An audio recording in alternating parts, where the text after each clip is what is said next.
So let's do some one-liners today. These one-liners are from criticism basically, from the literary criticisms, from the literary theories. So these are most important one-liners that I'm going to present today. So let's start. Myth criticism. Myth criticism came into existence with Maud Bodkin's archetypal pattern in poetry. Most important. Remember the date, 1934. So myth criticism, when it started, it came into existence with Maud Bodkin's archetypal pattern in poetry in 1934. Means myth criticism came into existence in 1930s, 40s, in this time.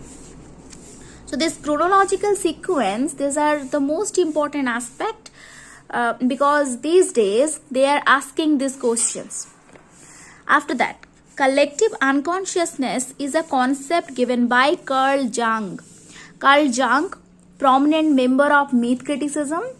So यहाँ पे दो writers हैं, Carl Jung and Northrop Frye. These are the two writers. They belong to the myth criticism. So collective unconsciousness is a concept given by Carl Jung. Northrop Frye is an archetypal critic from Canada. He is from Canada. He was most popular during 1940s and 1950s. 1950s and 1940s, this is the time when myth criticism was very popular. And due to whom? Due to Northrop Frye. And Northrop Frye was from Canada. Important books of archetypal literary criticism. Most important. The Golden Bough by James George Frazer. J.G. Frazer. The Golden Bough. A Hero with Thousand Faces by William Campbell. 1949. Remember the date.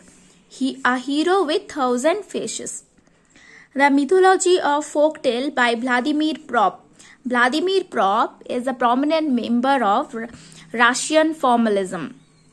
I think you all have remembered that. The Mythology of the Folktale by Vladimir Prop. Fearful Symmetry in 1947. Anatomy of Criticism 1957. The Great Code. These are all the writings by Northrop Frye. Northrop Frye has written all these writings.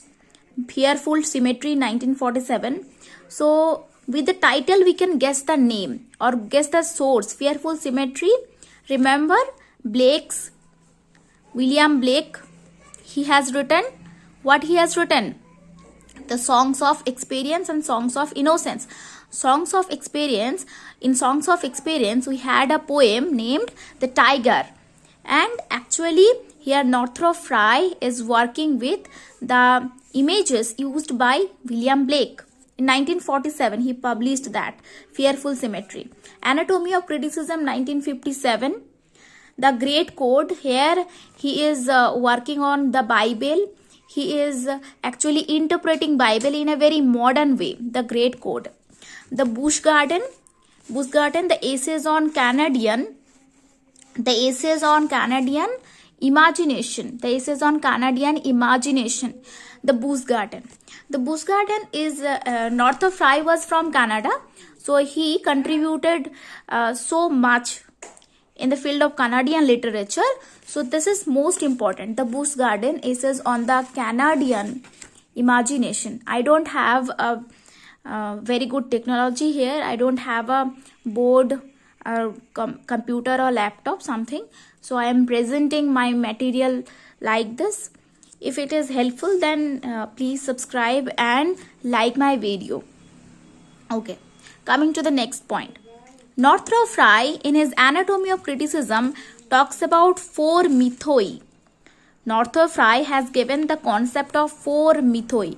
Where he has given that concept? Anatomy of Criticism. Anatomy of Criticism. This is the book where he is talking about the four mythoi that represent four different plot structures associated with four different genres.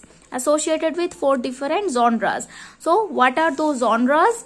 Comedy, spring, romance, summer, tragedy, autumn, irony and satire, winter. Then we are going through 2 methods of criticism suggested by whom? Suggested by Northrop Frye. Northrop Frye has suggested 2 ways of criticizing a text. One is centripetal and the other one is centrifugal. Now what is centripetal?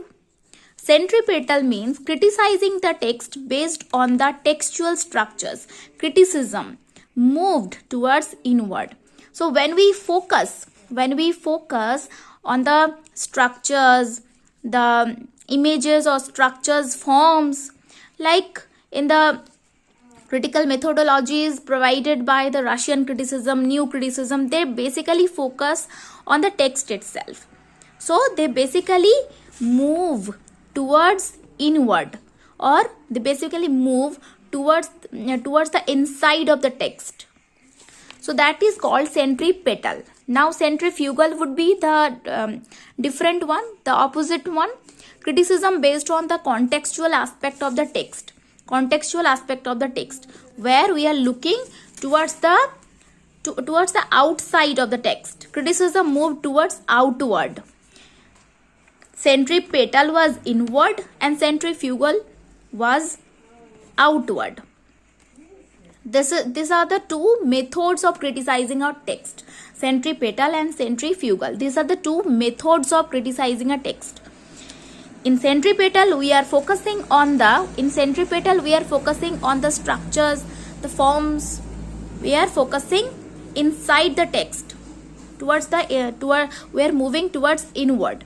And in centrifugal we are focusing on the context of the text. We are moving outward. Northrop Frye also contributed to the Canadian literature. As I said earlier, Northrop Frye was from Canada and he has contributed in Canadian literature also. The Busch Garden, Essays on Canadian Imagination. This is the most prominent writing dedicated to the Canadian literature. He has coined the term Garrison mentality. This is also important. Garrison mentality, who has coined the term? So, Northrop Frye has coined the term. In his book, Literary History of Canada. So, where he has coined the term? In his book, Literary History of Canada. Literary History of Canada, written in 1965. Which is related to the, which is related to the Canadian literature. Which is related to the Canadian literature. What is related to the Canadian literature? Garrison mentality. That is related to the Canadian literature. And who has coined the term? Northrop Frye. Now we need to understand what is actually this Garrison mentality. So, Garrison mentality is a theory that talks about the fear of emptiness, the fear of empty and hostile landscape. The fear of empty and hostile landscape. The early Canadian literature, the early Canadian identity, rather to say the early Canadian identity was characterized by the fear of empty and hostile landscape. There was a strong impact of the environment in the national psyche, and thus this impact is seen in the literature, theatre and cinema of that time. So that is actually the Garrison mentality.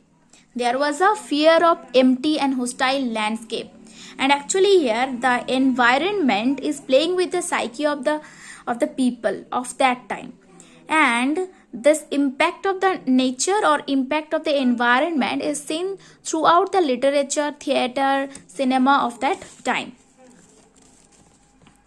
Russian formalism emerged as a reaction to the Russian symbolism in 1910 and 1930s. So Russian formalism was against the Russian symbolism. Russian formalism was against the romanticism, was against the symbolism, and it emerged when it emerged in 1910s or 1930s.